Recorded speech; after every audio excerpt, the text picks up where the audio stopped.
Train cycle घन्टी अनुशासनको पालना गर्यो है साथी।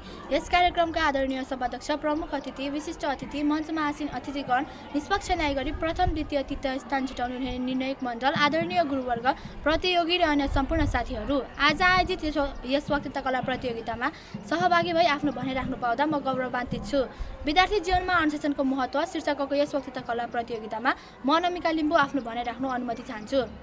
विद्यार्थी जीवन भनेको बाल्य अवस्थादेखि उच्च शिक्षा हासिल गर्नुसम्मको जीवनलाई विद्यार्थी जीवन भनिन्छ भने खास नियम मर्यादामा बस्नु, नियमको पालना गर्नु आदर सम्मान्य अनुशासन हो।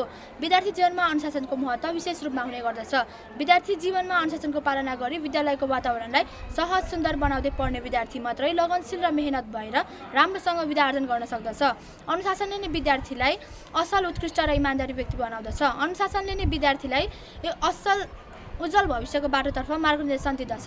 विद्यार्थीहरू कक्षामा पढ्दा, साथीहरूसँग बोल्दा र अन्य अतिरिक्त क्रियाकलाप गर्दा अनुशासनको पालना गर्नुपर्दछ। अनुशासन आमाको काखबाट नै सिकिन्छ। प्रकृतिमा हरेक वस्तु नियमअनुसार नै चलेको हुन्छ। बिहानी हुन्छ, घाम लाग्छ, साँझ पर्छ, फलहरू फल्छन् र ऋतुहरू पनि जान्छन्। त्यस्तै गरी सबैको आफ्नो इच्छा चाहना र काम कर्तव्य हुन्छ। जोसुकै मानिसले पनि आफ्नो स्थान र क्षेत्रबाट अनुशासनको पालना गर्नुपर्दछ। अनुशासनको पालना गरे मात्रै मानिस महान र उत्कृष्ट व्यक्ति कहलाउँछ। अनुशासनको पालना नगर्दा हत्या, हिंसा र आतंक बढी मानिस चोर, डाका, धुत कहलाउँछ। विद्यार्थीहरूले पनि बस्ने, खाने, आराम गर्ने, गृह कार्य गर्ने, विद्यालय जाने सम्पूर्ण कार्य अनुशासनमा गर्नुपर्दछ। अनुशासनले नै विद्यार्थीलाई असल र उत्कृष्ट व्यक्ति बनाउँदछ।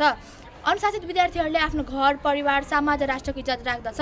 ठुलोलाई आदर गर्ने, सानोलाई माया गर्ने, असहायलाई सहयोग गर्ने जस्ता कार्य पनि विद्यार्थी जीवनको अनुशासनभित्र पर्न आउँदछ। विद्यार्थी जीवनदेखि नै अनुशासनको पालना गर्ने हरेक व्यक्ति राष्ट्रको असल नागरिक भएर समाज सेवा, राजनीतिक, स्वास्थ्य, शिक्षा, औद्योगिक, वाणिज्य आदि क्षेत्रमा योग्य भई देशको विकासमा वा महत्त्वपूर्ण योगदान दिन सक्छन्। आजका विद्यार्थीहरू भोलि देशका कर्णधारहरू हुन्। देशको भविष्य उनीहरूको हातमा हुन्छ। विद्यार्थी जीवनदेखि नै अनुशासित भएर अघि बढ्यो भने जीवनमा सधैँ मान, सम्मान, इज्जत, प्रतिष्ठा प्राप्त गरी आफ्नो घर परिवार साथै सिङ्गो राष्ट्रलाई नै सुखी र समृद्धि बनाउन सकिन्छ। जसरी असल बिहानीले असल दिनको सङ्केत दिन्छ, त्यसरी नै अनुशासित विद्यार्थीले देशको भविष्यको सङ्केत दिँदछ।